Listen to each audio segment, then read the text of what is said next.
नमस्कार, आप देख रहे हैं एचएस बिहार। मैं हूं आदेशपुरी। बिहार में विधानसभा का चुनाव होने वाला है और ऐसे में एनडीए के जो सहयोगी हैं उनमें सब कुछ ठीक होने का दावा तो किया जा रहा है, लेकिन ऐसा लग नहीं रहा है क्योंकि लगातार लोजपा जो है वो जदयू पर अपना दबाव बनाए हुई है। और आज एक अहम मीटिंग जिसमें सारे सांसद और बड़े नेता जो हैं लोजपा के वो शामिल हो रहे हैं, दिल्ली में हो रही है। और इन सभी मुद्दों को लेकर हमारे साथ हैं लोजपा के प्रधान महासचिव डॉक्टर शाहनवाज अहमद कैफ़ी जी। इनसे हम बात करेंगे। सर, जेपी नड्डा जी आए और ये मैसेज दिया गया कि एनडीए में ऑल इज़ वेल है, लेकिन फिर भी जो है जैसी खबरें भी चल रही हैं कि चिराग जी ने चिट्ठी लिखी और फिर से उस चिट्ठी में नीतीश कुमार के सूत्रों के हवाले से खबर है कि नीतीश कुमार के बारे में जो है वो घेरने का कोशिश किया जा रहा है। तो सर, क्या आपको लग रहा है कि सब कुछ सहज है आखिर एनडीए में? सबसे पहले तो आपका वो सूत्र क्या है मुझे नहीं पता। पत्र सार्वजनिक नहीं हुआ। अब एक सांसद और किसी पार्टी के राष्ट्रीय अध्यक्ष ने प्रधानमंत्री को जो पत्र लिखा है, जैसा आप लोगों ने कहा है, मीडिया में ये खबर है, तो उस संदर्भ में हमारी कोई टिप्पणी नहीं है। लेकिन जहाँ दूसरी तरफ जेपी नड्डा साहब आए और बिहार का दौरा करके गए, और निश्चित रूप से उसी दिन हमारे राष्ट्रीय अध्यक्ष जी का भी बयान आया था कि बीजेपी की जो पसंद है हम उस पसंद के साथ हैं। साथ साथ आदरणीय राष्ट्रीय अध्यक्ष जी ने यह भी कहा कि जहाँ भी कुछ कमियां होंगी उन कमियों को हम बताने का हमेशा प्रयास करते रहेंगे। और उस संदर्भ में जो पिछली घटनाओं को अगर जोड़ते हैं आप, तो हमने कभी नाकामी नहीं बताई है। हमने बताई कि ये भी काम होना था। जैसे कोरोना के समय में लीजिए या बाढ़ के समय में लीजिए, तो उन सब इश्यूज़ को हम एक पार्टी हमारी है, हमारा जनाधार है, हमारे लोग हैं, बिहार की हमको चिंता है, तो निश्चित रूप से चिंता को हम शेयर किसको करेंगे?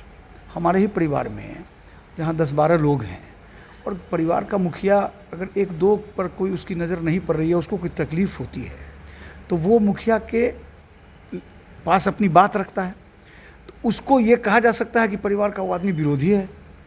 कहने का तरीका ये है, लेकिन हम कहेंगे किसको अगर समस्याएं हैं?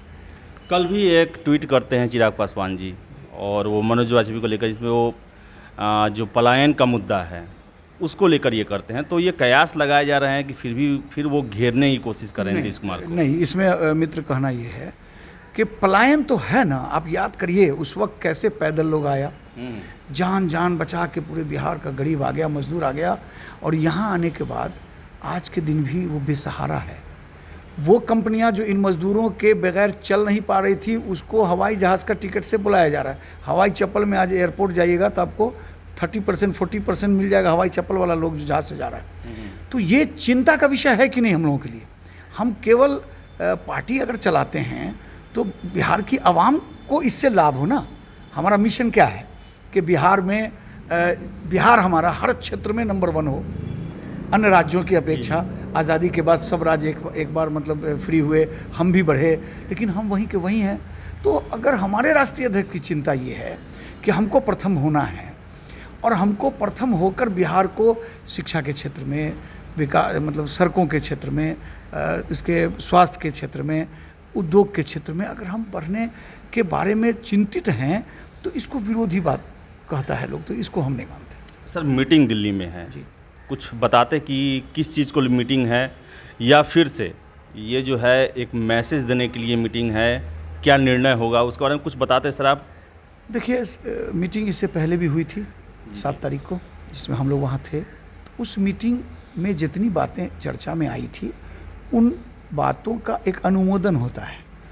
तो ये समझिए कि जो संसदीय जो हमारे माननीय सांसद हैं, हमारे सीनियर्स पार्टी के लीडरान हैं, राष्ट्रीय अध्यक्ष जी, उनके साथ भी उस बैठक में लिए गए निर्णय और अभी जो राजनीतिक परिवेश है, बिहार के आवाम की सोच या बिहार में हमारी पार्टी की जो मजबूती है, उन सारी स्थिति से अपने सीनियर साथियों के साथ राष्ट्रीय अध्यक्ष जी विचारों का आदान प्रदान करेंगे।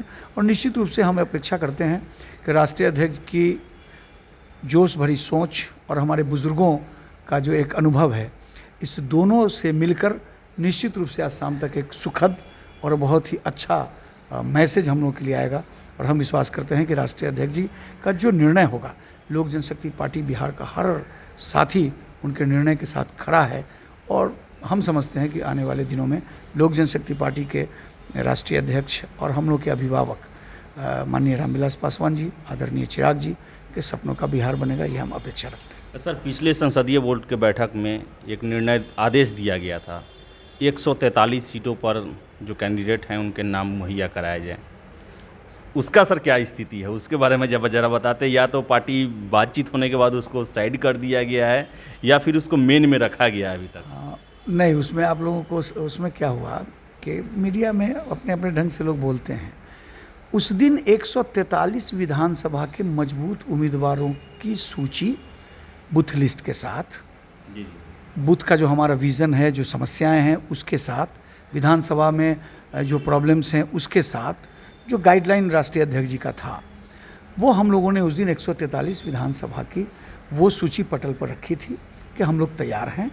143 में सब कुछ, हर जगह कहीं 2 उम्मीदवार, कहीं 3 उम्मीदवार आ चुके हैं, कहीं कहीं तो हमारे यहाँ 9 उम्मीदवार हैं, 8 उम्मीदवार हैं।